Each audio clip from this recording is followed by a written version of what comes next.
Hi guys and welcome to study IQ.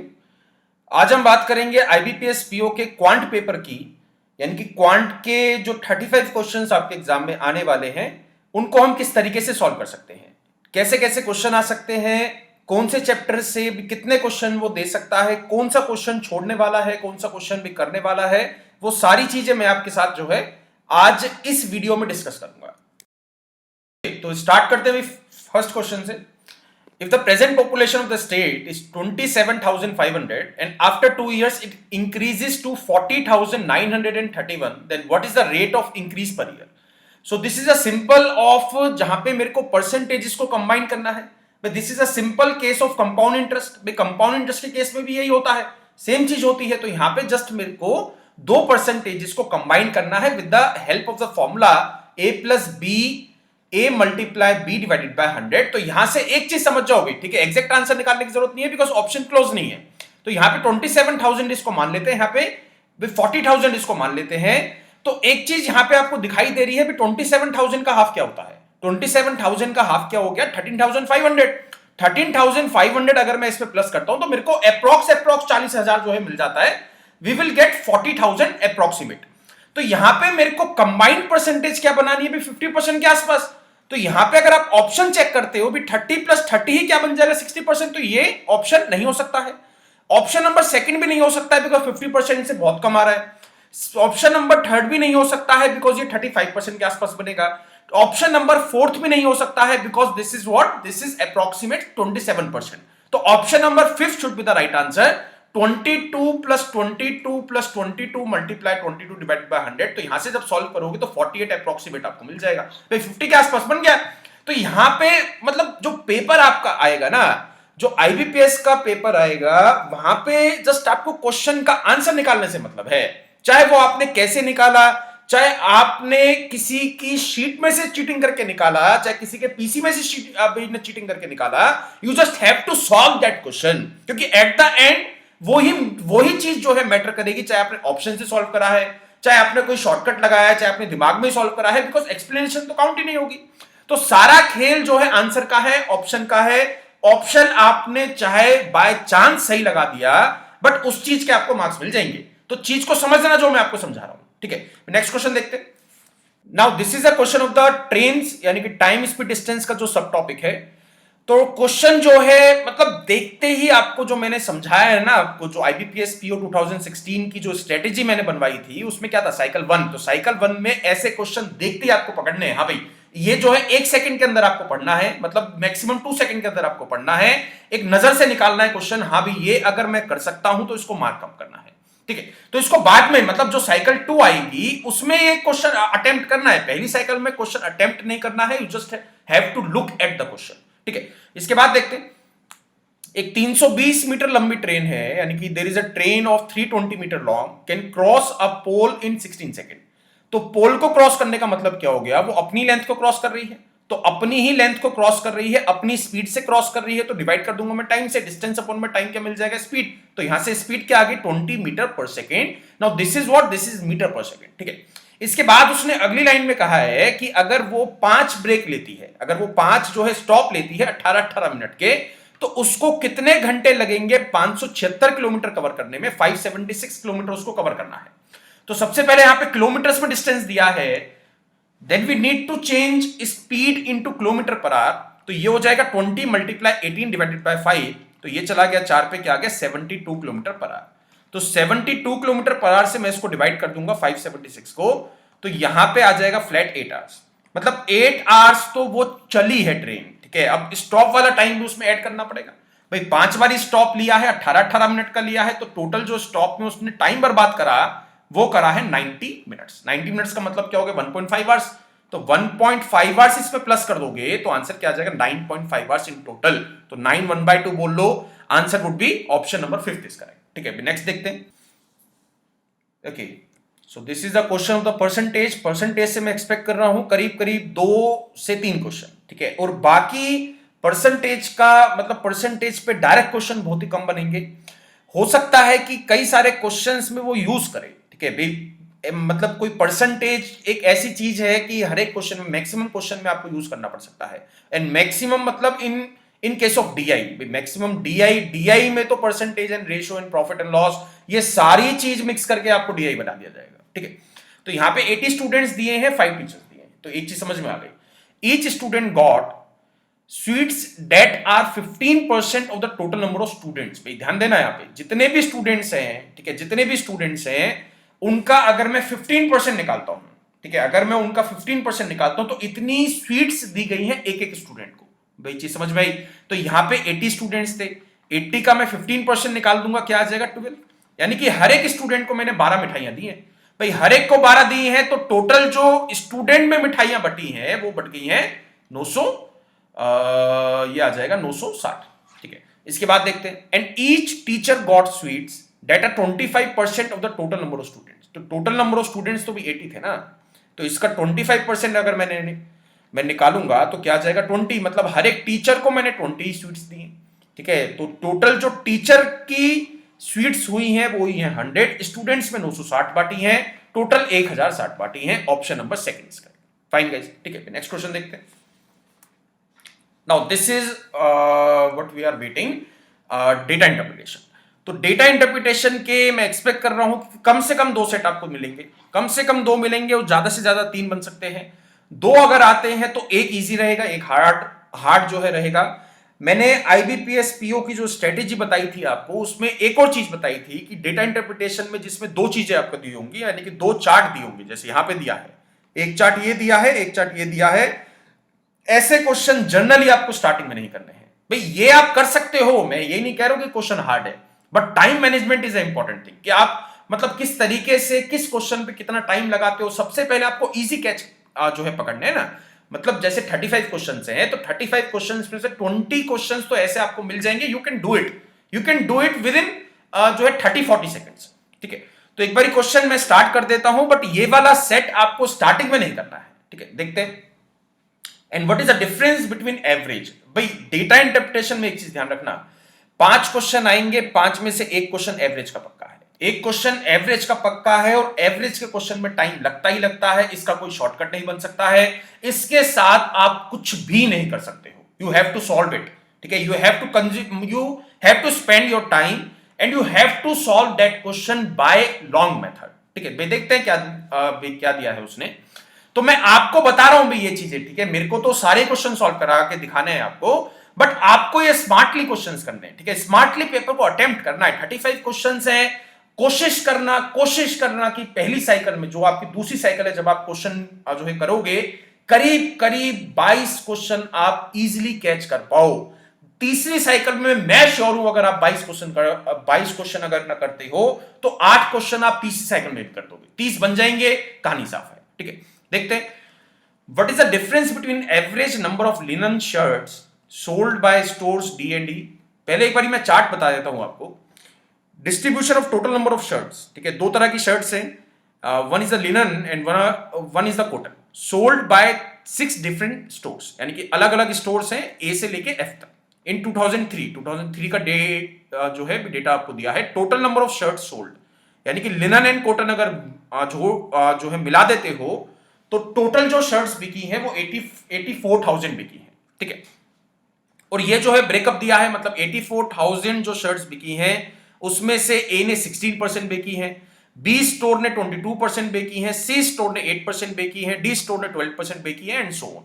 ये जो है भी रेशो दी है आपको। Ratio in the sense linen shirts कितनी बेची है और कॉटन शर्ट्स कितनी बेची है, उस चीज में रेशो दी है हर एक स्टोर की, हर एक इंडिविजुअल स्टोर की। एक ही रेशो क्या है, linen shirts and cotton shirts की सेल्स में, ठीक है।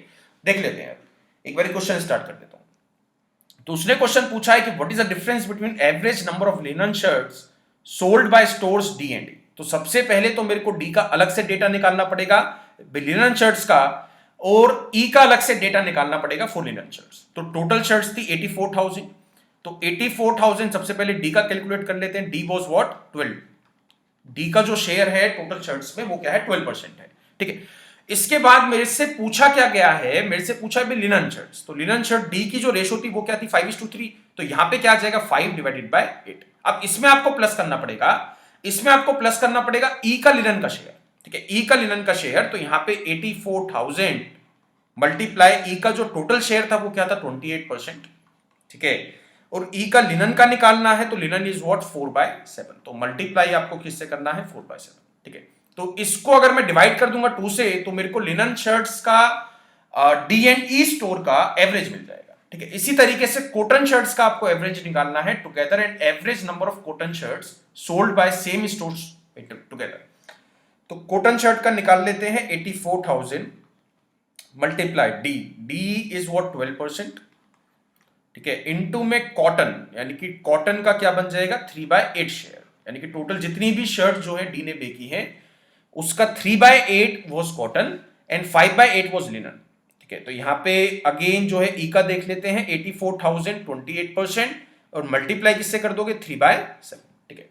तो इसको जब आप सॉल्व करोगे तो ये आ जाएगा 6300, इसको जब आप सॉल्व करोगे तो ये आ जाएगा 13,440। भाई मेरे से मत पूछना कि सर इसका कोई शॉर्टकट बता दो सॉल्व करने का, you have to calculate guys, ठीक है। इस चीज के लिए जो है मतलब इस क्वेश्चन में जो इस टाइप का डीआई का क्वेश्चन आता है जिसमें वो एवरेज पूछेगा, you just have to solve, you just have to calculate the answer, ठीक है। इसके बाद देखते हैं, यहां पे आ जाएगा 3780 और यहां पे जब आप सॉल्व करोगे 10,080 आ जाएगा, फाइन। तो ये चीज है, यहां पे इन दोनों को प्लस करके एवरेज निकालनी है और इन दोनों को प्लस करके एवरेज निकालनी है, उनका डिफरेंस बता देना है। तो इसमें कुछ मेरा बताने वाला कोई खास नहीं था, ये क्वेश्चन आप भी कर सकते थे, ठीक है। नेक्स्ट इसी डीआई के सेट में अगला क्वेश्चन देखते हैं। हाँ, ये एक चीज ध्यान रखना आप, कोई भी डेटा इंटरप्रिटेशन हो तो एक चीज ध्यान रखना, रेशो का क्वेश्चन आए या परसेंटेज का क्वेश्चन आए, ठीक है, रेशो का क्वेश्चन आए चाहे परसेंटेज का क्वेश्चन आए, you can assume total number of shirts anything, यानी कि यहां पे आप 100 मान लो, बिकॉज 100 लेके क्वेश्चन छोटा बन जाता है, सॉल्व करने में आसानी रहती है। यहां पे उसने नंबर ऑफ शर्ट्स तो नहीं पूछी ना भाई, एग्जैक्ट नंबर ऑफ शर्ट्स में से नहीं पूछी है, तो एग्जैक्ट नंबर ऑफ शर्ट्स नहीं पूछी है तो यहां पे एक्स मान के भी सॉल्व कर सकते हैं। 100 का मैं इजीली परसेंटेज निकाल सकता हूं, इसलिए मैं उसको 100 मान के सॉल्व कर रहा हूं, ठीक है। अब एक बार देखते हैं, what is the respective ratio between number of shirts sold by store C, यानी कि लिनन एंड कॉटन बोथ। तो लिनन एंड कॉटन बोथ का मतलब क्या हो गया सी, यानी कि 100 को मैं जस्ट 8% से मल्टीप्लाई कर दूंगा, 100 का 8% निकाल दूंगा, बिकॉज उसने लिनन एंड कॉटन बोथ का है, ठीक है। नीचे क्या आ जाएगा, number of linen shirt sold by store F. तो स्टोर एफ का मेरे को जो है, एफ का परसेंटेज क्या है 14%, ठीक है। और यहां पे स्टोर एफ का मेरे को लिनन का शेयर निकालना है, मतलब लिनन क्या आ जाएगा 7/10, ठीक है। तो यहां से 100 से 100 कट गया, इस वाले 100 से इस वाला ये वाला 100 कट जाएगा, ऊपर चला जाएगा 10। Now you can solve it, तो 2 से काट दोगे 4 आ जाएगा, यहां पे 7, तो 40:49 ऑप्शन दिया है भाई, option number 3 is correct, fine guys. Next question देखते हैं। नेक्स्ट क्वेश्चन में उसने कहा है total number of cotton shirts sold by stores A and B together is what % of number of shirts linen and cotton both sold by store E। यहां पे एक चीज ध्यान देना भी, उसने पूछा है is what %। यहां पे दो तरह के क्वेश्चन बन सकते हैं, या तो वो आपसे पूछ सकता है कि हाउ मच मोर %, ठीक है, हाउ मच मोर %, या फिर वो आपसे पूछ सकता है डायरेक्टली इज व्हाट %, फाइन। तो ये दो तरह के क्वेश्चन जो है is possible in case of the percentage, ठीक है। कई क्वेश्चन में परसेंटेज ग्रोथ भी पूछ लेता है और कई क्वेश्चन में परसेंटेज चेंज भी पूछ लेता है, तो percentage change and percentage growth are two different things, ठीक है। ओके, तो total number of cotton shirt sold by store A and B together, तो यहां पे ए का निकाल लेते हैं कॉटन। तो यहां पे भी जो है परसेंटेज का क्वेश्चन है, तो मैं 84,000 लेके सॉल्व नहीं करूंगा, 100 लेके सॉल्व कर सकते हैं। तो यहां पे 100 मल्टीप्लाई ए का निकालना है, तो ए इज व्हाट 16%, ठीक है, 16%। एंड कॉटन का जो है 5/12। इसी तरीके से बी का निकाल लेंगे कॉटन, 100 मल्टीप्लाई बी का जो शेयर है 22% है, यहां पे मेरे को कॉटन का निकालना है, तो कॉटन का बी का क्या हो जाएगा 6/11, ठीक है। तो इसको जब आप सॉल्व करोगे तो ए की जो वैल्यू आएगी, कर लेते हैं इसे, ये 4 आ गया, ये 3 आ गया, मतलब 20/3, यहाँ पे क्या आ गया 20/3। और इसी तरीके से बी का जब निकालोगे तो ये चला जाएगा 2 पे और यहाँ पे कट गया, यहाँ पे क्या आ जाएगा 12, यानी कि 20/3 प्लस 12 करोगे तो ये आ जाएगा इन टोटल 56/3। तो 56/3 सम आ चुका है total number of cotton shirts sold by stores A and B together, ठीक है। इसके बाद उसने पूछा it what percent of the number of shirts linen and cotton both sold by store E. तो ई का अगर मैं दोनों का निकालता हूं तो मेरे को जस्ट जो है इस वाले पाई चार्ट का यूज करना है। तो ई का जो शेयर है वो क्या है 28%, तो यहां पे आ जाएगा 28%। तो ये आ गया टोटल जो ई ने जो बेची है लिनन एंड कॉटन मिला के वो बेचे 28। तो उसने सीधा सीधा परसेंट पूछा है, सीधा सीधा परसेंट पूछा है तो मल्टीप्लाई किससे कर दोगे आप 100 से। ठीक है, तो ये चला गया 2 पे, 2/3 multiply by 100 is what 66.66%, because 1/3 क्या होता है अभी 33.33%। मल्टीप्लाई 2 करना है तो 66.66 या फिर 66 with 2/3। Option number 5 is correct. Fine, next question easy है। What is the central angle corresponding to the number of shirts linen and cotton sold by store. तो सेंट्रल मेरे को एंगल निकालना है, तो एंगल पता है आपको कैसे निकालते हैं। स्टोर ई का जो शेयर है वो 28% है। 28% किस में से है 100 में से है। मल्टीप्लाई किससे कर दोगे 360 से, बिकॉज ये पूरा सर्कल जो है वो 360 डिग्री का है। तो यहां पे आ जाएगा अप्रोक्सीमेट व्हाट 100.4 डिग्री आसपास। ठीक है, 100 पॉइंट मतलब 100 के आसपास एक ही ऑप्शन है, option number first is correct. ठीक है, नेक्स्ट क्वेश्चन देखते हैं। Number of shirts linen and cotton both sold by store D is what percent मोर। हाँ, ये वाला क्वेश्चन आ गया ना अभी। मैंने लास्ट टू लास्ट क्वेश्चन में क्या कराया था, इज व्हाट परसेंट, जस्ट उसमें व्हाट परसेंट दिया था, यहां पे क्या दिया है is what percent more than the number of linen sold by store B. तो यहां पे भी हम इसको क्या मान लेंगे 100। तो 100 है number of number of shirts linen and cotton both sold by store D. तो यहां पे डी का निकालना है तो 100 मल्टीप्लाई 12% कर देंगे। ठीक है, तो ये आ गया डायरेक्ट 12। अब मेरे को किसका निकालना है what percent more than number of linen shirt sold by store B. तो बी का मेरे को लिनन निकालना है, तो बी का लिनन निकालना है तो ये आ गया 100। बी का परसेंटेज क्या आ गया 22%। तो यहां पे बी का जो लिनन का शेयर है वो क्या है 5/11। तो ये चला जाएगा 2 पे और ये चला गया मेरा यानी कि 10। तो 10 का 12 बन चुका है तो कितना परसेंट इंक्रीज हुआ। अभी इजी है, इजी है, क्वेश्चन इज सो इजी। 10 का 12 बना है तो कितना इंक्रीज हुआ है, कितना परसेंट इंक्रीज हुआ है, तो answer would be easy 20% is the right answer. Option first is correct. यहां पे टाइम नहीं लगाना है अभी, ये परसेंटेज आपके दिमाग में बिल्कुल छप जाना चाहिए। अभी 1/7 बढ़ा है तो कितना परसेंट बढ़ा है, 1/8 इंक्रीज हुआ है तो कितना परसेंट इंक्रीज हुआ है, 2/3 इंक्रीज हुआ है तो कितना परसेंट इंक्रीज हुआ है। तो ये चीजें कैलकुलेट करने की नहीं है, ये आपके दिमाग का काम है। ठीक है, next question. Now this is probability. Okay, probability and permutation and combination. ठीक है, PNC probability and permutation combination से कुल मिला के मैं एक्सपेक्ट कर रहा हूं 3 से 4 क्वेश्चन बन सकते हैं। कभी 2 प्रोबेबिलिटी से आ सकते हैं, एक परमुटेशन कॉम्बिनेशन से आ सकता है, या 2 परमुटेशन कॉम्बिनेशन से आ सकते हैं, या एक प्रोबेबिलिटी से आ सकता है। तो यहां पे 3 से 4 के हेर फेर में हर एक एग्जाम में जो है घूमता फिरता रहता है। ठीक है, question is easy. A bag contains 6 black and 8 white. One ball is drawn at random, मतलब रैंडमली मैंने एक बॉल निकाल ली। What is the probability that ball drawn is white. तो व्हाइट निकालनी है, मेरे को व्हाइट निकालनी है 8C1 डिवाइडेड बाय, ठीक है, डिवाइडेड बाय क्या आ जाएगा टोटल नंबर ऑफ केसेस। तो यहां पे 6 थी, यहां पे 8 है, 8 + 6 क्या हो गया अभी 14 में से निकाल लिए। तो यहां पे जो है क्या आ जाएगा 14C1। तो 8/14 बन चुका है, इसको 2 से काटोगे 4 यानी कि 4/7। Option number second is correct. ठीक है, नेक्स्ट कर दिए। Okay, this is a basic concept of the ratio. तो यहां पे present ages of Ranjana and Rakhi are in the ratio 15:17 after 6 year, यानी कि 6 साल का गैप है। तो आफ्टर 6 ईयर्स का मतलब क्या हो गया, दोनों की एज जो है बराबर 6 साल से बड़ी है। तो रेशो वाले चैप्टर में मैंने आपको पढ़ाया है ये चीज कि इस टाइप के क्वेश्चन को मैं कैसे कर सकता हूं। The respective ratio between the age of Ranjana and Rakhi will be 9:10। तो यहां पे सबसे पहले मेरे को गैप बराबर करना पड़ेगा। तो यहां पे 2 है तो इसको 1 से मल्टीप्लाई कर देते हैं और इसको 2 से मल्टीप्लाई कर देते हैं। तो यहां पे 15/17 और यहां पे क्या आ गया 18/20। अब जो है गैप बराबर है। अब आई कैन डू कंपैरिजन। तो यहां पे 15 का 18 बना है, 3 बढ़ा है, 3 नहीं बढ़ाना है मेरे को, 6 बढ़ाना है। तो मल्टीप्लाई किससे कर दोगे आप 2 से, यहां भी 2 से कर दोगे तो ये क्या आ गया 30। भाई क्वेश्चन क्या पूछा है, What will be the age of Ranjana after 6 years? 6 साल के बाद रंजना की एज क्या बन जाती है। अभी 30 है, 6 प्लस कर दोगे, answer would be option number 5 is correct 36 years। Fine, तो ये भी चीज आपको समझ में आ चुकी है। हाँ, रेशो का मैं नंबर ऑफ क्वेश्चंस बता देता हूं। रेशो पे जनरली डायरेक्ट क्वेश्चन बहुत कम आएंगे, बट रेशो एक ऐसा चैप्टर है, ratio and the percentages, ratio and percentages are most general use chapter, उनको वो कई सारे क्वेश्चन में यूज कर सकता है। You have to understand the ratio, ठीक है, and you have to understand the percentage chapter, ठीक है। नेक्स्ट क्वेश्चन देखते हैं। Okay, the simple interest accrued on an amount 17,000, ठीक है, 17,000 is what principal at the end of 4 years is 6,800, मतलब 6,800 उसने जो है 4 साल के बाद भी सिंपल इंटरेस्ट कमाया। तो 6,800 भी सिंपल इंटरेस्ट आपको पता है कि हर एक साल बराबर होता है, तो मैं इसको 4 से डिवाइड कर सकता हूं, क्या आ जाएगा 1700, मतलब हर एक साल वो 1700 कमा रहा है, हर एक साल 1700 कमा रहा है, 17,000 लगा के 17,000 इन्वेस्ट करे हैं, 1,700 उसकी पॉकेट में आ रहे हैं, तो मतलब क्या हो गया, 10% का रेट ऑफ इंटरेस्ट है, ठीक है।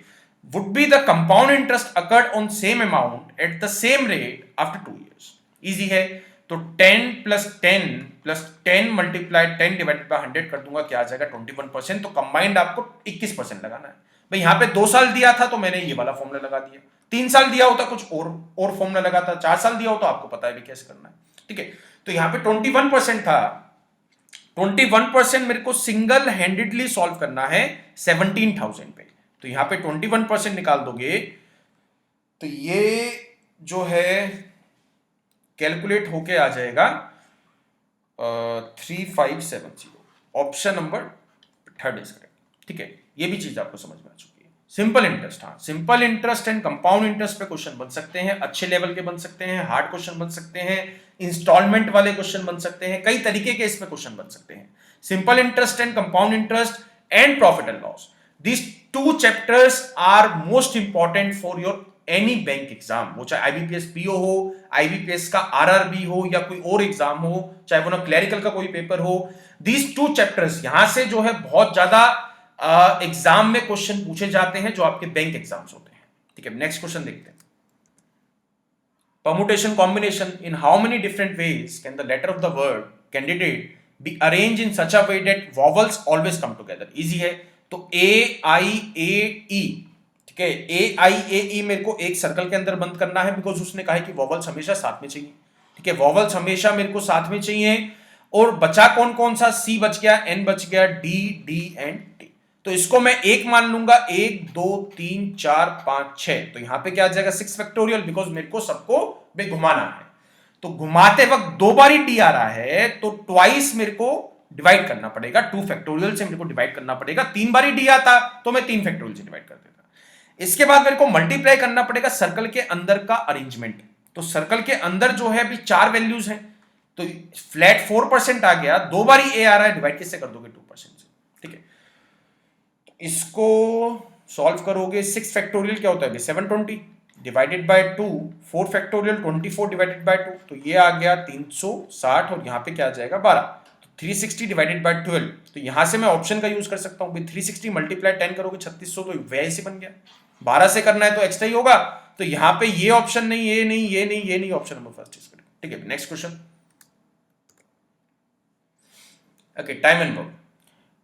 टाइम एंड वर्क बेसिकली जो चैप्टर है that is generally is more important to SSC exams, ठीक है। बाकी बैंकिंग में भी इससे क्वेश्चन आ जाते हैं, 2 क्वेश्चन मैं एक्सपेक्ट कर रहा हूं कि टाइम एंड वर्क से 2 क्वेश्चन आपको मिल सकते हैं। हाँ भाई, एसएससी एग्जाम्स जो आपके हैं, एसएससी एग्जाम्स में मैं मान के चल रहा हूं कि 4 से 5 क्वेश्चन आपके आ सकते हैं, ठीक है। बट बैंकिंग के जो एग्जाम है, आईबीपीएस पीओ या एसबीआई का कोई पेपर हुआ, 2 मैक्सिमम 3 क्वेश्चन, दैट्स ऑल, उससे ज्यादा क्वेश्चन नहीं बनेंगे, और वो भी इजी लेवल के रहेंगे, ज्यादा हार्ड लेवल के नहीं रहेंगे। If 7 boys and 2 men working together, ठीक है, 7 बॉयज और 2 men मिलके काम कर रहे हैं, ठीक है, can do 3 times as much work per hour as boy and a man, 3 गुना काम कर सकते हैं बॉय प्लस मैन से, तो इजी है। दोनों का टोटल वर्क मैंने निकाल लिया, यहां से निकाल लिया, यहां से निकाल लिया, दोनों को बराबर कर दिया। वैसे भी उसने बराबर करने के लिए कहा था, can do 3 times as much work as a boy and a man, ठीक है।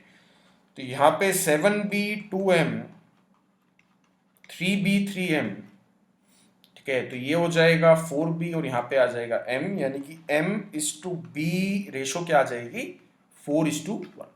क्या पूछा है, by a boy and a man, तो बॉय की रेशो पहले लेनी है, answer would be option number 5 1:4 is the right answer. Fine guys, next question देखते हैं। Okay, now this is the next set of data interpretation. एक बारी chart को समझते हैं। देयर आर 5 पर्संस PQRST, उनकी सैलरीज का ब्रेकअप दिया गया है, यानी कि basic salary, total allowances, total deduction and net salary. कुछ वैल्यूज दी गई हैं, कुछ वैल्यूज नहीं दी गई हैं, इनके बेस पे आपको 5 क्वेश्चन के आंसर देने हैं, ठीक है। तो यहां पे कुछ कंडीशन उसने दी है। कंडीशन क्या है, टोटल डिडक्शन। मेरे को टोटल डिडक्शन की वैल्यू कैसे मिलेगी, दो तरीके से डिडक्शन हुआ है, एक तो पीएफ फंड है, ठीक है, एक तो प्रोविडेंट फंड है, और एक अदर डिडक्शन है। अदर डिडक्शन का उसने ब्रेकअप नहीं दिया है कि अदर में क्या क्या आएगा या फिर किस तरीके से निकालना है, वो क्वेश्चन पे डिपेंड करेगा। तो प्रोविडेंट फंड हमें कैसे कैलकुलेट करना है, बेसिक सैलरी का स्ट्रेट फॉरवर्ड 10%, यानी कि जो भी बेसिक सैलरी है उसका फ्लैट जो है 10% क्या बन जाएगा, पीएफ फंड, ठीक है। अदर नहीं दिया है, ठीक है। तो सेकंड कंडीशन उसने क्या दी है, नेट सैलरी। नेट सैलरी हमें कैसे मिलेगी, नेट सैलरी मिलेगी basic salary plus total allowances minus total deduction. Condition number third क्या है, few values are missing, a candidate is expected to calculate the missing values, ठीक है। तो ये मैं आपको बता चुका हूं। तो दो चीजें इंपॉर्टेंट है, टोटल डिडक्शन जो है पीएफ फंड है, पीएफ फंड क्या होता है, 10% ऑफ द बेसिक सैलरी, इस क्वेश्चन में ऐसा दिया है। और अदर डिडक्शन है, नेट सैलरी कैसे मिलेगी, इसको प्लस करना है, इसको प्लस करना है और इसको माइनस करना है, तो नेट सैलरी आपको मिल जाएगी, ठीक है। तो पहला क्वेश्चन स्टार्ट करते हैं। If other deduction of P के अदर डिडक्शन जो है 4720 है, यानी कि जो उसका बाकी का जो कटा है, यानी कि बाकी की जो सैलरी कटी है, वो जो है एचआरए कट सकता है या डीए कट सकता है, जो भी है, अदर डिडक्शन उसका हुआ है 4720, यानी कि 4720, ठीक है। तो what was his net salary, easy है भाई, दो चीजें तो आपको पता ही है, दो चीजें तो आपको पता ही है, मतलब 21,800 प्लस 28,600 करना पड़ेगा, बिकॉज बेसिक जो नेट सैलरी निकालनी है वो कैसे निकालनी है, basic plus total allowances minus total deduction. Total deduction कैसे निकालना है, PF fund 10% of the basic salary, total other यहां पे दिया है, अदर डिडक्शन जो है यहां पे दिया गया है। तो पीएफ फंड में निकाल सकता हूं ना पी का बिकॉज मेरे को पी की बेसिक सैलरी पता है। तो यहां पे 21,800 का 10% निकालोगे क्या आ जाएगा, 2180, ठीक है। तो ये भी माइनस करना पड़ेगा, पीएफ 2180 और माइनस क्या करना पड़ेगा, 4720। तो यहां से आंसर क्या मिल जाएगा आपको, 43500। Option number 43500, option number second is correct. Fine, ठीक है। अभी इसी सेट का नेक्स्ट क्वेश्चन देखते हैं। If Q's total allowances was 3,000 more than his basic salary. Now this is a good question भाई। जो भी उसका बेसिक सैलरी था, जो भी Q की बेसिक सैलरी थी, उससे 3,000 ज्यादा है टोटल अलाउंसेस, ठीक है। तो ये x प्लस 3,000 आ गया। What was his total allowances? तो टोटल अलाउंसेस आपको निकालने हैं, तो यहां से इक्वेशन बन जाएगी भी x प्लस 3,000, ठीक है। x प्लस 3,000 माइनस क्या करोगे आप, 4,350, बिकॉज उसका मेरे को टोटल डिडक्शन पता है 4,350 है। मेरे को पीएफ तो निकालना ही नहीं है ना, पीएफ की जरूरत मेरे को जरूरत ही नहीं है, बिकॉज टोटल दे दिया गया है, टोटल डिडक्शन पता है, तो पीएफ या अदर की जरूरत नहीं है। तो ये जो सम बनना चाहिए वो क्या बनना चाहिए, 25,850, बिकॉज मेरे को उसकी नेट सैलरी भी पता है, ठीक है। तो यहां से जब आप सॉल्व करोगे तो यहां से जो है x की वैल्यू क्या आ जाएगी, 13,600। 13,600 x की वैल्यू है, यानी कि जो उसकी बेसिक सैलरी है वो क्या आ गई है, 13,600। मेरे से पूछा क्या है, what was his total allowances. तो टोटल अलाउंसेस जो है बेसिक सैलरी से 3,000 रुपए ज्यादा है, 3,000 प्लस कर दोगे, 3,000 ऐड कर दोगे तो क्या आ जाएगा, 16,600। Option number 4 is correct. Fine guys, ठीक है। Let's move to next part. इस बार if the respective ratio of provident fund deduction and other deduction, ये प्रिंटिंग मिस्टेक है, and other deduction of S was 7:13, ठीक है।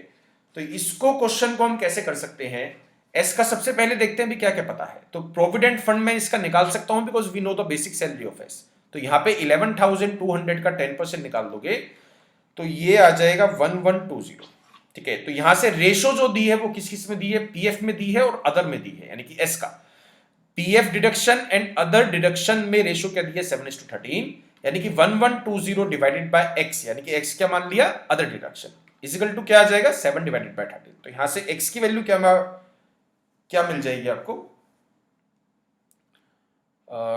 2080। फाइन, तो ये आ चुका है अदर डिडक्शन, यही उसने क्वेश्चन पूछा है what was S other deduction, तो answer would be 2080, option number second is correct. Fine guys, next question, the basic salary of S is what percent more than, ठीक है, is what percent more than the basic salary of R. तो R की भी basic salary पता है, S की भी पता है। तो आर की जो है वो 10,400 है, एस की ज्यादा है 11,200 है, माइनस कर दोगे तो ये आ जाएगा 800। तो 800 इज व्हाट परसेंट, उसने क्या पूछा है, is what percent more than the basic salary of R. तो आर की जो भी बेसिक सैलरी है उससे कितना परसेंट ज्यादा है, तो डिनोमिनेटर में क्या आ जाएगा 10,400 मल्टीप्लाई बाय 100। तो यहां से आंसर क्या मिल गया, ये कट गया, ठीक है, तो यहां से करीब करीब आंसर आ जाएगा 7 पॉइंट समथिंग, ठीक है, 7 पॉइंट समथिंग का एक ही ऑप्शन दिया है, ऑप्शन नंबर 5 इज करेक्ट, ठीक है। Next question, if other deduction of tea was ₹4,000 what was his net salary. तो टी का मेरे को क्या क्या पता है, टोटल अलाउंसेस पता है, ठीक है, टोटल अलाउंसेस पता है और टोटल जो है डिडक्शन पता है। टोटल डिडक्शन का सम क्या था, पीएफ फंड, ठीक है, पीएफ फंड प्लस अदर, तो अदर उसने दे दिया है। अदर डिडक्शन की वैल्यू क्या दी है 4,000, टोटल क्या था 5,700। तो 5,700 में से अगर मैं 4,000 माइनस कर देता हूं तो मिला क्या आपको 1,700। तो 1,700 is what, this is PF fund. और पीएफ की एक और चीज आपको पता थी कि पीएफ जो होता है वो 10% होता है बेसिक सैलरी का। तो 10% अगर 1,700 है तो 100% क्या होगा, 17,000। तो बेसिक सैलरी आपको मिल चुकी है 17,000, जिसमें मैं अलाउंसेस प्लस कर दूंगा 21,600 और टोटल डिडक्शन उसमें से माइनस कर दूंगा 5,700। तो आंसर आपको मिल जाएगा, क्या पूछा उसने, what was his net salary, exactly. तो यहां से जो है आंसर आ जाएगा 32,900, option number 5 is correct. Fine guys, let's move to next question. Okay, तो क्वेश्चन इज अ जनरल, मतलब इसको जो है नंबर सिस्टम का क्वेश्चन बोल सकते हैं। On the annual day sweets were to be distributed equally among 600 children, मतलब 600 बच्चों में हमें जो है स्वीट्स बांटनी है और बराबर बराबर बांटनी है। अगर पहले बच्चे को एक दी है तो 600 स्टूडेंट को भी हम एक एक देंगे। But on a particular day 120 children remained absent, यानी कि 120 बच्चे आए नहीं, यानी कि 120 चिल्ड्रन जो है वो एब्सेंट है। Thus each child got 2 extra sweets। तो इसको मैं आप लोगों से पूछता हूं, आपने मेरा एवरेज का लेक्चर अच्छे से देखा है, अच्छे से आपको समझ में आया है, क्या मैं इसको एवरेज के कॉन्सेप्ट से यूज कर सकता हूं। यहां पे एक चीज समझना, फाइन, तो यहां पे जो एक्स्ट्रा मिला है, ठीक है, हम वो चीज निकाल सकते हैं भी कितना एक्स्ट्रा मिला है। भाई 600 टोटल थे, 600 टोटल थे ऑन एनी डे, 600 में से 120 आए नहीं तो बचे कितने 480। तो 480 की पॉकेट में 2 रुपीज एक्स्ट्रा गए हैं। तो 480 की पॉकेट में 2 रुपीज एक्स्ट्रा जाने का मतलब क्या हो गया, मैं 960 इन टोटल एक्स्ट्रा आया। अब ये 960 जो एक्स्ट्रा आया है ये पहले जो है वो कितने स्टूडेंट्स में डिवाइड होता था, भाई 960 ये जो एक्स्ट्रा मिला ये 120 स्टूडेंट्स की वजह से मिला ना। तो 960 जो ये स्वीट्स थी वो 120 स्टूडेंट्स में डिवाइड हुआ करती थी। तो हर एक की पॉकेट में 8 रुपए जाते थे, हर एक की पॉकेट में 8 स्वीट्स जाया करती थी। How many sweets was each child originally suppose to get, option number first is correct. भाई चीज समझ में आई ना, ठीक है, इसको हम विदाउट पेन भी सॉल्व कर सकते थे इस क्वेश्चन को। तो ठीक है, एक बार नेक्स्ट क्वेश्चन देखते हैं। In order to pass examination, a student is required to get 342 marks out of the aggregate marks, मतलब जितने भी मार्क्स का पेपर है उसको 342 मार्क्स लाने हैं अगर उसको पास होना है तो। एक लड़की है नेहा, नेहा के 266 मार्क्स आए और वो 8% से फेल हो गई, ठीक है। तो यहां से इजी है भी, क्वेश्चन इज सो इजी। 342 में से मैं 266 माइनस कर सकता हूं तो क्या मिल जाएगा आपको 76, ठीक है। तो 76 जो है वो 76 जो है वो 8% है, मतलब 8% है टोटल मार्क्स का। भाई 342 को लेके आने थे, वो लेके आई है 266, तो इसी वजह से वो 8% से फेल हुई है। तो 8% की जो वैल्यू है वो मैं वो 76 के साथ इक्वेट करके टोटल मार्क्स की वैल्यू निकाल सकता हूं ना। तो यहां से टोटल मार्क्स की वैल्यू क्या आ जाएगी 950। तो उसने पूछा क्या है, what is the minimum passing percentage of examination. तो टोटल मार्क्स जो पास होने के लिए चाहिए थे वो मेरे को 342 चाहिए थे। 342 को किससे डिवाइड कर देंगे? 950 मल्टीप्लाई बाय 100। तो यहां से जब आप सॉल्व करोगे तो ये आ जाएगा 36% is the right answer. Option number second is correct. Fine guys, तो ये क्वेश्चन भी आपको समझ में आ चुका है। नेक्स्ट क्वेश्चन देखते हैं। Okay, one more time and work. Okay, इस क्वेश्चन में देखते हैं, भी बहुत लंबा क्वेश्चन है। In a tank there are 3 inlet pipes. ठीक है, एक टैंक है जिसमें 3 इनलेट पाइप हैं, एक P है, एक Q है और एक R है, जिनकी एफिशिएंसीज आपको नहीं पता है, जिनका भरने का टाइम भी आपको नहीं पता है। बट उसने एक रिलेशन आपको बताया है, pipe R fill the tank 2 times faster than P and 3 times faster than Q। तो यहां पे हम अज्यूम कर सकते हैं किसकी एफिशिएंसी? R की एफिशिएंसी, बिकॉज ये दोनों जो लिंक है वो R से लिंक है। यहां पे उसने बोला 2 और यहां पे उसने बोला 3, तो 2 और 3 का एलसीएम क्या बन गया? 6। तो आर की मैं क्या मान लूंगा? 6 लीटर पर क्या दिया है? पर मिनट। ठीक है, तो यहां पे मान लेते हैं पर मिनट। अब उसने बोला है कि जो आर है वो पी से दुगना भर सकता है, मतलब दुगना तेज भर सकता है। जो आर है वो पी से दुगना तेज भर सकता है, तो पी की क्या आ जाएगी? 3 लीटर पर मिनट। भाई 3 दूनी क्या बन गया? 6। इसी तरीके से मैं क्यू का भी निकाल सकता हूं with the help of R, तो क्यू का क्या आ जाएगा? 2 लीटर पर मिनट। ठीक है, इसके बाद देखते हैं आउटलेट पाइप एस, यानी कि एक और पाइप है एस, जो 10 मिनट के अंदर अंदर पूरे टैंक को खाली कर देता है। ये चीज भी आपको समझ में आई। Time taken by inlet R to fill the empty tank. ठीक है, भी बहुत ध्यान से सुनना। Time taken by inlet R, यानी कि जो भरने वाला आर पाइप है उसको टैंक को भरने में कितना टाइम लगता है? जितना टाइम एस को टैंक को खाली करने में लगता है उसका 2/5 टाइम लगता है। यानी कि time taken by inlet pipe R to fill the empty tank is 2/5 of the time taken by S to empty the full tank. यानी कि एस को जितना टाइम पूरे भरे हुए टैंक को खाली करने में लगता है उसका 2/5 टाइम लगता है आर को खाली हुए टैंक को भरने में। फाइन, तो ये चीज आपको समझ में आई। ठीक है, तो यहां से एक चीज समझना, भाई मेरे को तो एस का तो टाइम पता है ना, भाई एस जो है 10 मिनट्स लेता है, भाई क्वेश्चन इज सॉल्व। तो एस अगर 10 मिनट्स लेता है तो आर कितने मिनट्स लेगा? 10 मल्टीप्लाई 2/5। तो यहां पे क्या आ गया? 2 2 जा 4। ठीक है, यानी कि आर जो है वो 4 मिनट के अंदर अंदर पूरे टैंक को भर देता है। तो मेरे को टोटल वर्क नहीं जो है यहां से मिल सकता है, बिकॉज आर की एफिशिएंसी तो पता ही थी। आर की एफिशिएंसी पता थी 6 लीटर पर मिनट है, 4 मिनट के अंदर पूरा टैंक भर देता है। तो 4 के साथ मल्टीप्लाई कर दोगे, क्या आ जाएगा? 24। अब उसने क्वेश्चन क्या पूछा? अभी टोटल वर्क मिल गया ना, टोटल वर्क मिल गया, इंडिविजुअल एफिशिएंसीज पता है, तो कैसा भी क्वेश्चन आप सॉल्व कर दो। तो यहां पे 24 is the total work. In what time will the inlet P and Q together? तो P और Q को मिलाना है, 3 और 2 क्या जो बन जाएगा 4। तो 24/5 मिनट्स लगेंगे पूरे टैंक को P और Q को भरने में। 24/5 मिक्स फ्रैक्शन क्या हो गया? 4/5 minutes is the right answer. Option number first is correct. ठीक है, नेक्स्ट क्वेश्चन अप्रोक्सीमेशन का है। ठीक है, अप्रोक्सीमेशन का है, इजी क्वेश्चन है। यहां पे 5000 मान लेते हैं, यहां पे आ जाएगा 15। इसको डिवाइड किससे करना है? 25.12 है तो 25 से डिवाइड कर देते हैं, प्लस क्या आ जाएगा? x। यहां पे 25 मल्टीप्लाई 144। तो you just need to calculate the value of x। ठीक है, तो ये 3, ये 5 और ये आ गया 1000। तो यहां पे आ गया 3000 plus x is equal to 3600। तो x की वैल्यू यहां से क्या आ जाएगी? 600 इज द राइट आंसर। ठीक है, वन मोर अप्रोक्सीमेशन यहां पे ले लेते हैं 12, 11.95 है, तो इसको मान लेते हैं 12 का स्क्वायर करोगे क्या आ जाएगा? 144 मल्टीप्लाई 5 प्लस यहां पे आ जाएगा 15 का स्क्वायर करोगे 225 मल्टीप्लाई बाय 3। तो इसको जब आप सॉल्व करोगे 144 मल्टीप्लाई 5 क्या हो गया? 720। 225 मल्टीप्लाई 3 क्या हो गया? 675। 1395 इज द राइट आंसर। ठीक है, one more question. A shopkeeper bought a table marked at 200 at successive discount of 10% and 15% respectively। तो सक्सेसिव डिस्काउंट का मतलब क्या हो गया? मैं फॉर्मूला यूज कर सकता हूं a plus B, A B divided by 100। तो यहां पे -10 ले लेंगे, यहां पे -15 ले लेंगे और यहां पे प्लस हो जाएगा, बिकॉज माइनस माइनस क्या हो गया? मल्टीप्लाई करके प्लस। तो यहां पे 10 मल्टीप्लाई 15 डिवाइडेड बाय 100, तो ये चला गया 100।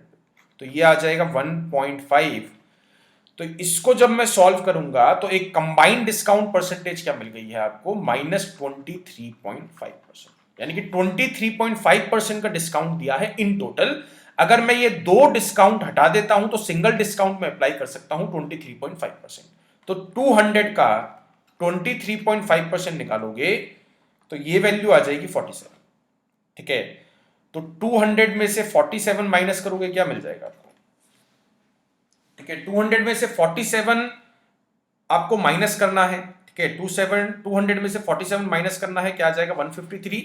एंड 153 में प्लस 7 करना है बिकॉज उसके 7 रुपए खर्च हुए हैं ट्रांसपोर्ट के ऊपर, तो ये भी जो कॉस्ट प्राइस है उसमें इंक्लूड करना पड़ेगा। तो यहां पे क्या आ जाएगा 160 का स्टॉक उसने 208 रुपए का बेच दिया, 160 रुपए का माल उसने 208 रुपए का बेच दिया, 48 रुपए कमाए। तो 48 जो होता है वो 16 की टेबल में कौन से नंबर पे आता है? 4 के नंबर पे आता है। तो आंसर क्या बन गया? 40%। इतना दिमाग चलाना पड़ेगा भाई। यहां पे 48 इंक्रीज हुआ है ना, 48 इंक्रीज हुआ है ओवर 160 मल्टीप्लाई बाय 100, तो ये चला जाएगा जो है, तो ये कट जाएगा 2.5 पे, तो 100 को डिवाइड करना है 2.5 से, तो आंसर क्या आ गया 40% इज द राइट आंसर। ठीक है, बाकी इस तरीके से भी सॉल्व कर सकते हैं। 16 की टेबल में 48 जो है मल्टीप्लाई 4 पे आता है, यहां पे 0 है तो यहां पे भी लग जाएगी। Option number second is correct. ठीक है, नेक्स्ट क्वेश्चन देखते हैं। What is the two digit positive number, यानी कि this is the question of the data sufficiency. मैंने इसके इस वाली स्लाइड में ऑप्शंस नहीं डाले हैं, ऑप्शंस आपको पता होंगे। फाइन, कि ओनली वन रिक्वायर्ड या ओनली टू रिक्वायर्ड, फाइन, या फिर बोथ द रिक्वायर्ड, या फिर नीदर रिक्वायर्ड, या फिर एक ऑप्शन बनता है ईदर रिक्वायर्ड। या तो मैं इससे निकाल सकता हूं आंसर या फिर मैं इससे निकाल सकता हूं आंसर। डेटा सफिशिएंसी का केस क्या है? आपको जस्ट आंसर नहीं निकालना है। ठीक है, you don't need to require to find the answer. Answer आपको नहीं निकालना है, आपको यह बताना है कि कौन सी स्टेटमेंट का यूज करके आप आंसर निकाल सकते हैं। फाइन, तो पहली स्टेटमेंट लेते हैं। उसने पूछा है कि 2 डिजिट नंबर कौन सा है। Sum of 2 digits of a number is 8। तो 8 तो बहुत तरीके से बना सकता हूं ना मैं। 26 भी 8 बन जाएगा, मतलब 2 + 6 क्या बन गया 8, 62 भी क्या बन जाएगा, 44 भी क्या बन जाएगा, यानी कि there are lot of possibilities. Second भी देखो, यानी कि फर्स्ट से ओनली फर्स्ट से तो आंसर नहीं आ रहा है। Sum of 2 digits is 3 more than the higher digit, यानी कि sum of 2 digit is 3 more than the higher digit. तो अगर मैं दोनों को कंबाइन करता हूं, भाई सेकंड से भी तो नहीं आएगा ना, भाई सेकंड से भी कोई चांस नहीं है,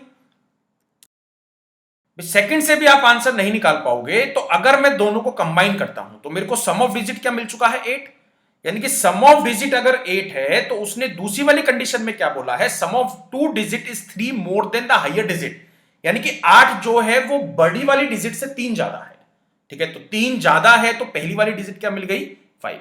ठीक है, तो यहां पे sum of 2 digit is 3 more than the higher digit, तो यहां पे एक डिजिट आपको मिल चुकी है 5, तो दूसरी कौन सी मिल जाएगी 3, क्योंकि यहां पे जो है भी एक जो आपको फर्स्ट कंडीशन में दिया था ना कि sum of 2 digit of a number is 8।